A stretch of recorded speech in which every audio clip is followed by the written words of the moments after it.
Hello guys, welcome to my another blog. আজকের ব্লগের ভিতরে থাকতেছে ভিন্ন কিছু বলতে আমি যেহেতু প্রত্যেক দিন ঘোরাঘুরি ভিডিও করি, ট্রাভেলিং করি, তো আজকেও ঘোরাঘুরি ট্রাভেলিং হয়ে যাবে ছোটখাটো একটা। দেখা যাক কয়ে যাওয়া যায়। আপনারা ফলো এন্ড সাবস্ক্রাইব করে পাশেই থাকবেন, অবশ্যই ফলো এন্ড সাবস্ক্রাইব করতে, শেয়ার করতে ভুলবেন না। তো গাইস, মেবি বুঝে ফেলছেন আমি কয়ে আসছি। মূলত আসছি আমি হযরত শাহজালাল আন্তর্জাতিক বিমানবন্দরে, এয়ারপোর্টের পাশে গাইস। তো এখানে চলে আসছি, ভাবতেছি এটা নিয়ে ভিডিও করা হয় নাই, তো আমি একটা ভিডিও আপলোড দিই ইউটিউবে, তো সেই জন্য ভিডিও করা আর কি গাইস। এরিয়াটা অনেক বড়, তো সব জায়গায় ঘোরা হয় না বা সব জায়গায় গিয়ে গিয়ে ভিডিও করা হয় না, ভিতর থেকে আবার বাহির থেকে। আমি যতটুকু পারি ততটুকু আপনাদের দেওয়ার জন্য চেষ্টা করি। অবশ্যই গাইস, অবশ্যই আপনাদের জন্য ভিডিও করা আমার অনেক কষ্ট হয় এবং আপনাদের বিনোদন দেওয়া কিন্তু একটা কষ্টকর। আপনারা হয়তো সেটা বোঝেন না, কিন্তু আপনাদের একটা ফলো, একটা সাবস্ক্রাইব অনেকটা আমাদের অনুপ্রেরণা দেয় ভিডিও করার জন্য, অনুপ্রেরণা দেয় আমাদেরকে আপনাদের জন্য ভিডিও করা এবং বিনোদন দেওয়া। আপনাদেরকে অবশ্যই আমাদেরকে জাগ্রত করে, ভালো লাগা কাজ করে আপনাদের বিনোদন দেওয়া। আপনারা যে বিনোদন পান সেটাও কিন্তু আমাদের একটা ভালো লাগে অবশ্যই গাইস। এখন আমরা এয়ারপোর্টের বাইরে অবস্থান করতেছি, বাইরেটা আপনাদের ঘুরে ঘুরে দেখাইতেছে। যেহেতু এয়ারপোর্টের ভিতরে যাওয়া যায় না এবং কি যাত্রী ছাড়া সেখানে ভিতরে ঢুকতে পারে না, তো বাহিরটাই সুন্দর অনেক। তো আপনারা আসবেন, যারা যারা দেখতে চান চোখের সামনাসামনি, অবশ্যই আসবেন আপনারা। এখন আমি আছি ইন্টারন্যাশনাল এয়ারপোর্টের বাইরে পার্কিং এ। এখানে গাড়ি অবস্থান করে এবং ভিতর থেকে যাত্রীরা আসে, তো তাদেরকে নিয়ে তাদের এলাকায় বা বাসায় পৌঁছে দেয় এই গাড়িগুলা। তো বাহিরে আসলে দেখতে পারবেন হযরত শাহজালাল আন্তর্জাতিক বিমানবন্দর। ইংলিশ, বাংলা, ইংরেজি দুইটাতে লেখা আছে এবং কি আরবিতেও লেখা আছে হযরত শাহজালাল আন্তর্জাতিক বিমানবন্দর। ড্যাং ড্যাং ড্যাং ড্যাং ড্যাং।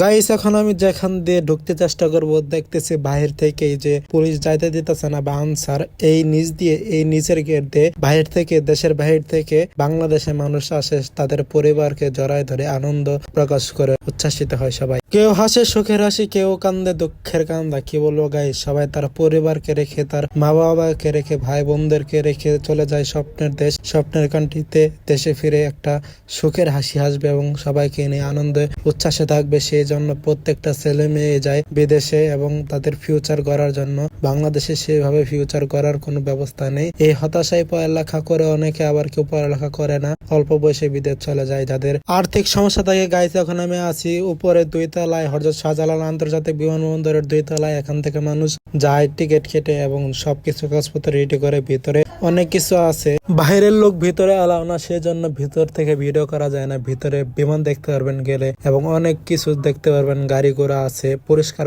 পরিষ্কার এবং যন্ত্রপাতি ইত্যাদি, ব্যাগ চেকিং, আবার যারা ভিতরে ঢুকে তাদের বডি চেকিং। আশা করি একটা বিষয় আপনাদের জানিয়ে রাখি, আপনারা যারা বিদেশ যান এবং যাবেন ভবিষ্যতে, তো যখন যে সময় আপনাদের ফ্লাইট হবে তার থেকে আরো 2 ঘন্টা আগে এয়ারপোর্টে উপস্থিত থাকবেন। এখানে কোনো ঝামেলা করবেন না, সবকিছু মিটে এসে আপনারা এয়ারপোর্টে উপস্থিত থাকবেন। সবকিছু কাগজপত্র রেডি করে উপস্থিত থাকবেন। সোজা আপনারা ভিতরে ঢুকবেন, কাগজপত্র আপনাদের ব্যাগ ট্যাগ চেকিং হবে, তারপরে আপনাদেরকে ভিতরে নিয়ে গিয়ে একটা গাড়ি আসবে, সেখান থেকে আপনাদের বিমানের কাছে নিয়ে যাবে এবং সেখানে গিয়ে আপনাদের উঠাই দেবে, আপনাদের উড়াল দিয়ে একদম চলে যাবেন স্বপ্নের কান্ট্রি বিদেশে চলে যাবেন। আপনারা সেখান থেকে ফিরে আসবেন দেশে রত্ন নিয়ে এবং সম্পদ নিয়ে এবং আপনাদের ফিউচার ভবিষ্যৎ নিয়ে ইনশাল্লাহ। সব কাজ ছোট হলেও সম্মানজনক, সব কাজে অবশ্যই সম্মান বয়ে আনে। আপনারা তো চুরি করে খান না, অবশ্যই সম্মান নিয়ে কাজ করেন। অবশ্যই দেশে মা বাবাকে কল করবেন, কারণ আপনারা সেখানে আছেন, আপনাদের পরিবার আপনাদের জন্য চিন্তা করে অবশ্যই। তো ভিডিওটা ভালো লাগলে অবশ্যই ফলো এন্ড সাবস্ক্রাইব করবেন। ফলো এন্ড সাবস্ক্রাইব করতে অবশ্যই ভুলবেন না। আপনাদের একটা ফলো সাবস্ক্রাইব আমাদের অনুপ্রেরণা জায়গায়। প্রত্যেক বন্ধু বান্ধবকে আমার এই ভিডিওটা দেখার সুযোগ করে দিন, সবার কাছে শেয়ার দিন, সবার কাছে পৌঁছে দিন। অবশ্যই ধন্যবাদ আপনাদেরকে আমার পুরো ভিডিওটা দেখার জন্য। ভালো থাকবেন, সুস্থ থাকবেন সকলকে। আসসালামু আলাইকুম।